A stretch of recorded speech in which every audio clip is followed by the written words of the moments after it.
Howdy, howdy, everybody. Welcome back to my channel, Passion Theory, where I share with you some of my passions, and some of those passions are ghost stories and interesting stories. I like to hear fun, interesting stories, and it is almost the spooky season, and I personally have tons of spooky stories that have happened to me.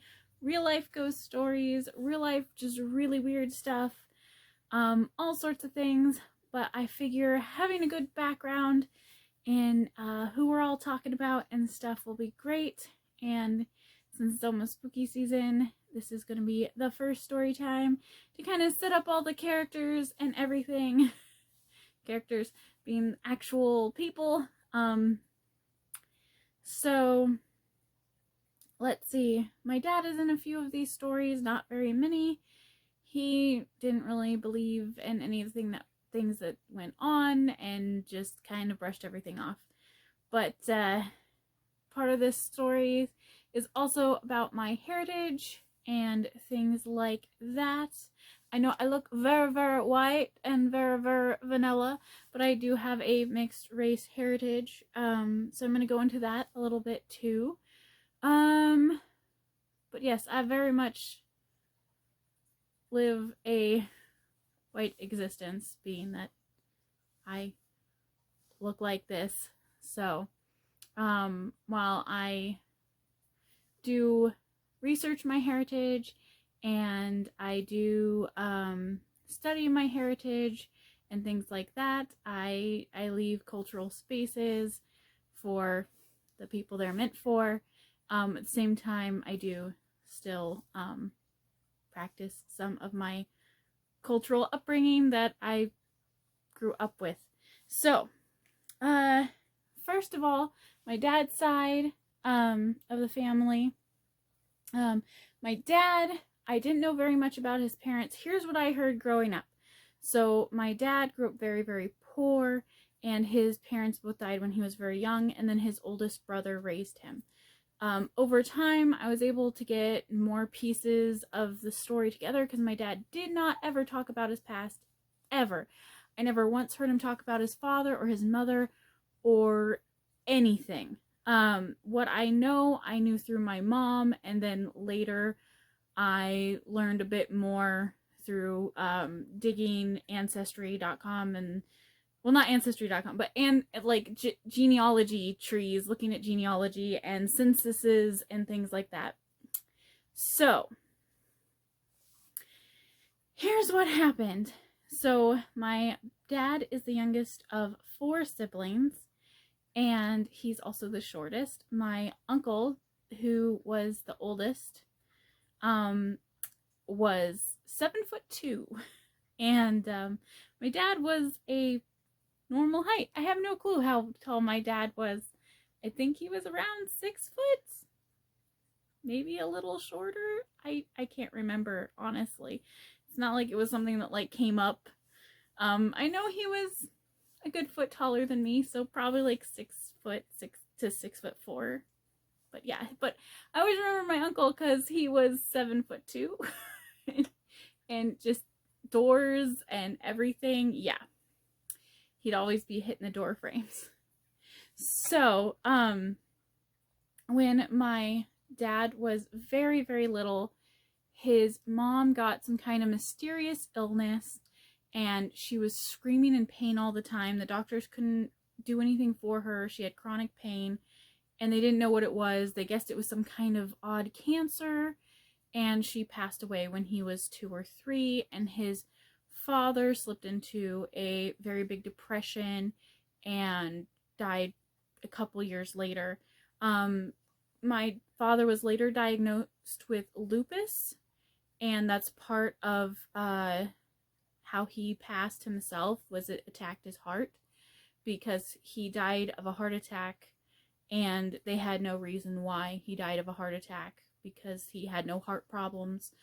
He was very healthy besides his lupus, and when they looked, they saw that the lupus had attacked his heart. So our feeling now is that she probably had lupus because lupus is usually passed maternally, if it is passed at all.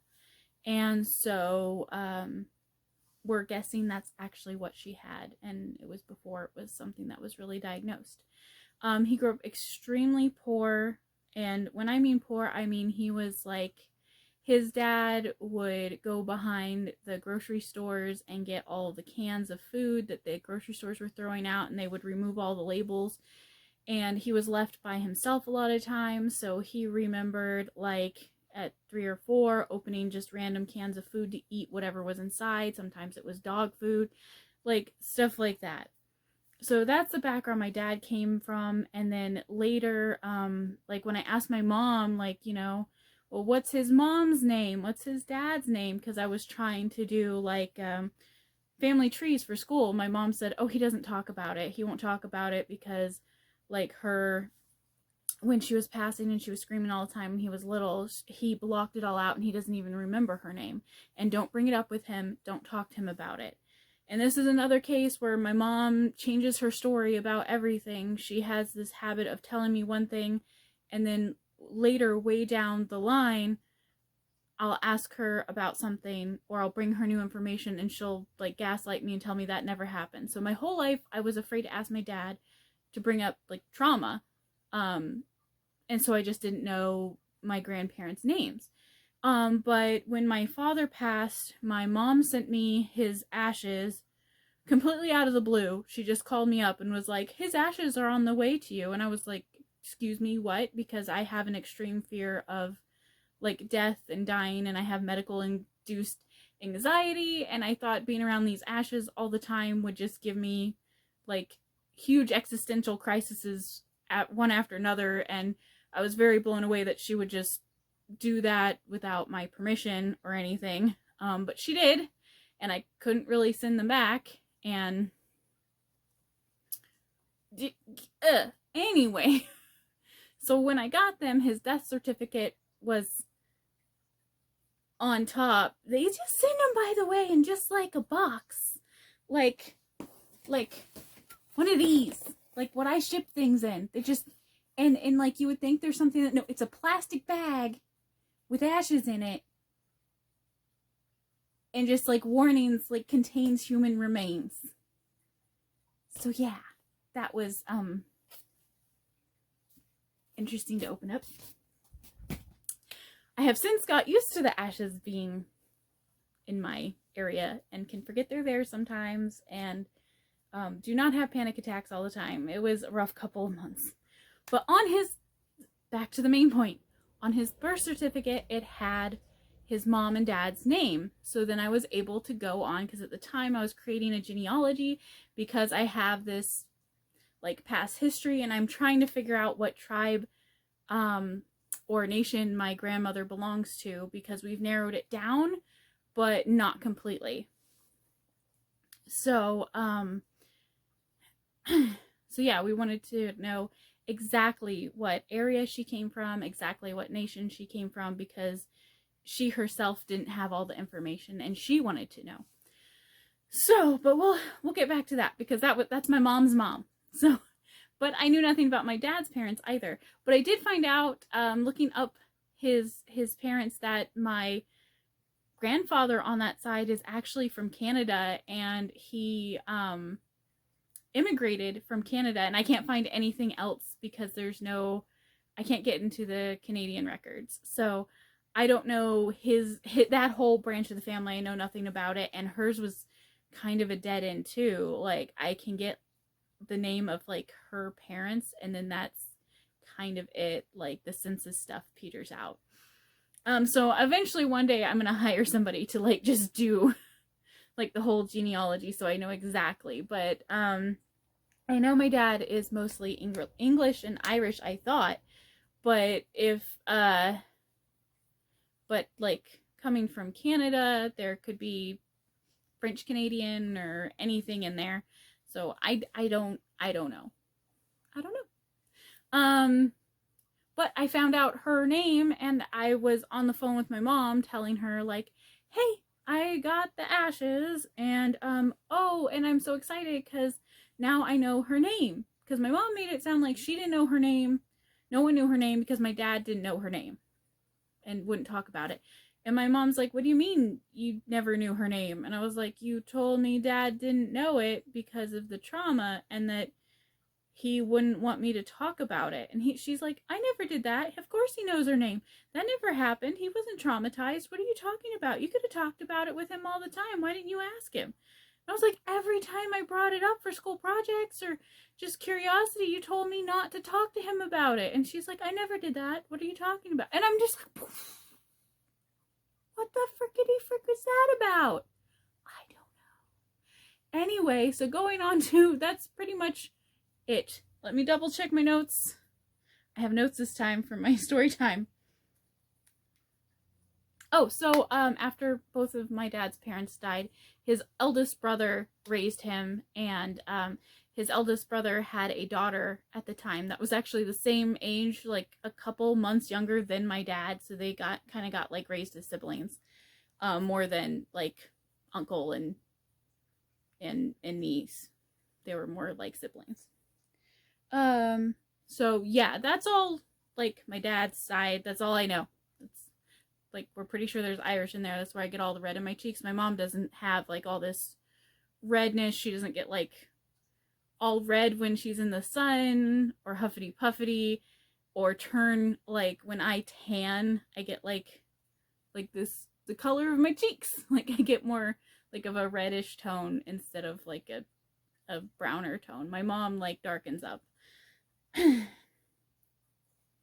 All right, so on my mother's side, my mother is the youngest of 6, and she's also the shortest, so I ended up being the shortest of the short.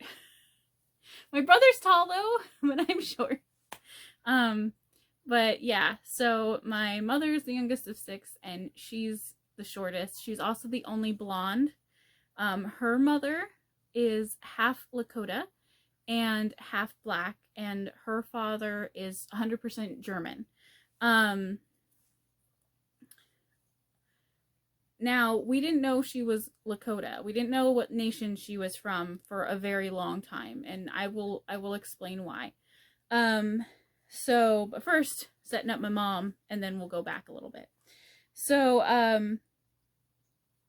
so yeah, my mom, all of her siblings have a more darker complexion. They still look like pretty much, you pass them in the street and you had to guess, like most people, they're just like, oh, they're white. But my mom is the only one who's like paper white, like I am. Like, no melanin. We got no melanins.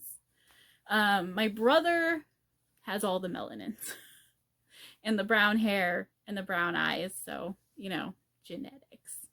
They do weird things. So my grandmother, she's more interesting than my grandfather. My grandfather was just an abusive jerk, and I hate him, and he was a racist a-hole. So I don't like to talk about him, but his family immigrated from Germany before or after World War One-ish. And my grandfather was in World War II. He joined the army, and he's an American citizen. He was born here. So my grandmother, who's way more interesting, at the time, Native peoples and indigenous peoples could not, like, they did not have freedom of religion, really. There were a lot of things they weren't allowed to do. They couldn't marry white people, for example. Neither could black people. And there was a lot of struggle, and there still is, obviously, with systemic racism and things like that. And my grandmother's family, at some point on the census, I can even see where they switched from saying they were, like, on the census it'll say your like your race, and it switched from black. But yeah, so back in the census, I was looking back, and at some point it changes, the family changes, and the same people, same names, right? It changes from black to, like, mixed. I won't say the word that they wrote on there. And then from that, it changes to white. But when I look at the pictures of like my great grandfather, who's marked on the census as white, he has black skin. Like, he's very clearly a black man. I'm not sure how they managed to do that, but I'm sure it helped them in some way. So what happened was, they couldn't, my grandmother wanted to marry my grandfather, but she couldn't because she was half black and half Lakota. And she, so what she did was, since both sides of her family were more lighter skinned, she managed to convince the Census Bureau that she was Spanish, and the people signing all of her government forms that she was Spanish. And so she was able to marry my grandfather. And my grandfather always swore up and down that she was in fact Spanish. And my grandmother passed when I was like 2, so I was never able to talk with her or figure it out. My mom is the one who told me, and everyone, all of her siblings, say that she's nuts and stuff, and I thought they were right, because my mom, like I said, she tells me things, and sometimes they're not true. A good portion of the time they're not true, they're just made up. So for the longest time I thought, oh, my mom's just telling a story, right? So the story she told me was that they wanted to get married, and then, so my grandmother convinced all the government officials and everything that she was Spanish so they could get married. And when they got married, there was a big kerfluffle at the wedding because my grandma's sister came and burned all of her documentation, snuck into the house, found her documentation that stated what tribe she was from, or what nation she was from, and all of her legal paperwork, and burned it, and told her if she wanted to be Spanish so bad and get rid of her heritage, then she wasn't entitled to it anymore. And that's, those papers at the time, like, this is before there's any, like, electronic tracing of paperwork. That paperwork is what you had, and there's no way to get a copy of it sometimes. So, you know, we had no way to look to see what nation she's from, or what reservation her parents came from, like her mother came from, or anything like that. Because her mother was Lakota, and then her father was black. So I didn't know if this was a story my mom just made up, because her siblings were adamant that no, she was just Spanish, and so was her dad, like my grandfather.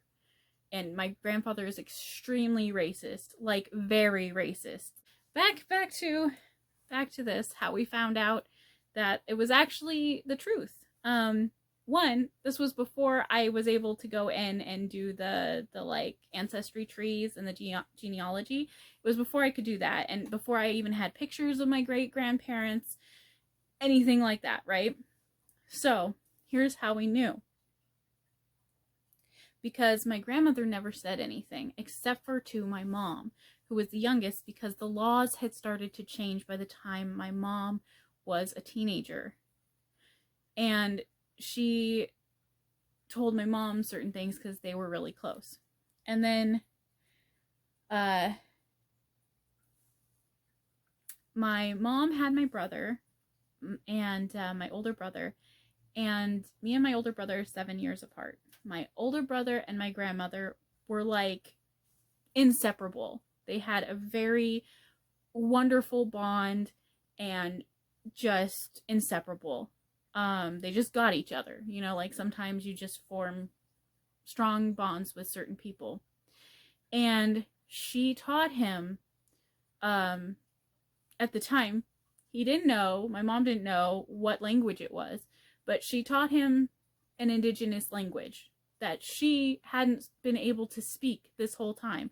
But when at the time he was born, all of the previous things about not being able to speak your language, not being able to follow your religion, all those laws had been lifted. And she told my brother, she wanted this information passed on. She wanted him to know where she came from, where he came from. She wanted him to be a part of the nation. She wanted him to have these traditions, But she was still uncomfortable telling him exactly what nation she was from in case the laws changed and stuff like that. And she said to keep it secret, don't tell anybody, the things I'm telling you, things like that. And so my mom didn't know she was telling my brother these things or teaching him these traditions. And when she passed, I was 2, so my brother was 9. But there was a point when my brother was basically not kidnapped, but my mom sent my brother to stay the summer with, to stay a month of the summer with her mom, with his grandma. And then he didn't want to come back, so my grandma didn't send him back. And so he stayed for the whole summer. And then she wanted him back. My mom was like, okay, summer's over. And she's like, well, he says he doesn't want to come back, so I'm not sending him back. And so this was before he had to go to school. It was when he was, right before kindergarten. And so my mom eventually had to get on a bus and go get him and bring him back. But my grandmother wasn't doing it to actually steal him or be mean. She just kept asking him, do you want to go back? And he kept saying no. He was like, okay. But that's how close they were, right? So yeah, he taught her, or she taught him all these different things. And she passed when I was 2, so I didn't get the benefit of, learning any of these things. Well, as we got older, my mom always assumed that her mother was Seminole because they were in Florida. And that's the native peoples there. But she wasn't sure because her mom wouldn't say. And she didn't tell my brother either. She just said, taught him language, taught him traditions, taught him some superstitions, some religious beliefs, how to make and craft certain things. And my brother now is actually a part of the Lakota Nation. He has his tribal card and everything. But how we found out was because when my brother was a teenager, he started researching hey, what is this language? What is this language that my grandmother taught me? And he started, this is when, because the internet just became this major thing. So he started looking up, and eventually he found out it was Lakota. Now, Lakota, Dakota, and Nakota. So there's Lakota, Dakota, and Nakota. And they're all very similar. They branch off from the same, main thing. The language is extremely similar. They're just slightly different areas. Things, you can research it, Google it, but they're different nations. They're sister nations, kind of. But we're not sure which one she's actually from because the language is so similar. But by this time, my brother was already the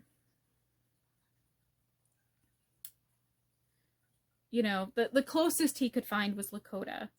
Some of the words were even different from all of them, and that happens from reservation to reservation. There will be slight changes in vernacular and things like that. So it could be maybe those different small differences in pronunciation are because she couldn't speak the language for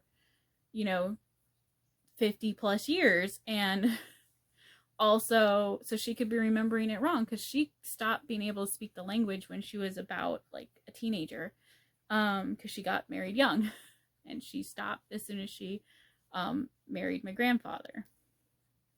And then also my my brother could be remembering slightly wrong, but there were whole swaths of sayings that were either extremely close or exact, and things like that. So he narrowed it down, and he believes that it's Lakota and not Dakota or Nakota.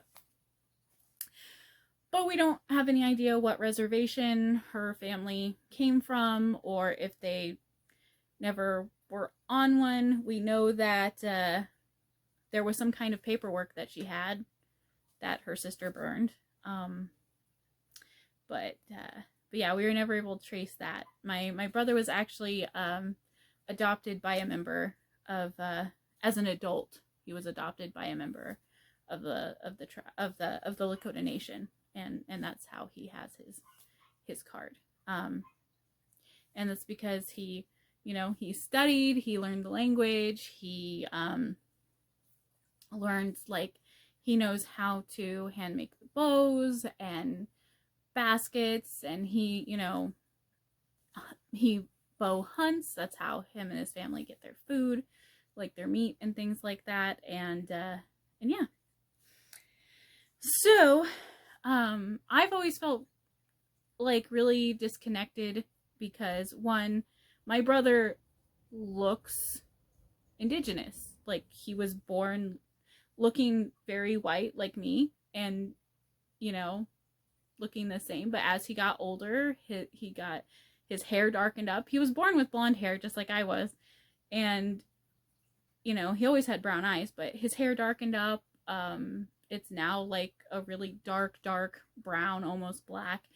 He his skin tone darkened as he got older, things like that. He looks like, when you look at him, like, if you look at me and you're like, oh, she's white. If you look at him, you'd be like, oh, he's First Nations, he's indigenous. So like, we'd all go, like, to functions and powwows and stuff, and there's a barrier in, like, how well you're received and things like that, and that makes sense. I get it. I'm not saying it's a bad thing. I'm not saying that I'm mad that, like, I have a lot of privilege and all sorts of things because of my skin being white, and I can still learn my heritage. I just am not going to participate in certain functions where I'm not needed to be, and yes, my brother can participate in them, and we have the same exact parent, like, we have the same mother where this heritage comes from. We have two different dads, but that's not where his Lakota heritage comes from. But suffice to say, if on my altar and stuff you see things like white sage, that was given to me by my brother, and I was taught to smudge correctly by elders of my brother's tribe and of my actual nation. Yes, I know I look white, but that's why it's there. That's why it's there. And I'm not gonna argue about things and stuff. I know how far into my own personal heritage I can dip, and I know the places I'm allowed and the places I'm not allowed. But yes, so that is my crazy messed up family heritage. And not messed up because I have a mixed heritage. I don't want anybody to misconstrue what I'm saying. What I mean is that it was crazy to me that there was so much mystery, and just, like, with my dad's mom, like, why did my mom lie about my dad having trauma, or did she not lie and now she's forgot, or she's lying now? Like, what was all this mystery surrounding that? Why can't I find anybody? Like, I can find my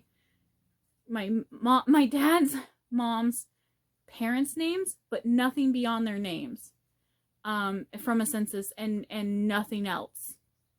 I can't find them on any other censuses, just the one. Like, it's like a dead end. It's just really weird. And then my dad's dad coming from Canada, I can't trace that back. My mom's mom, I was able to trace back her father.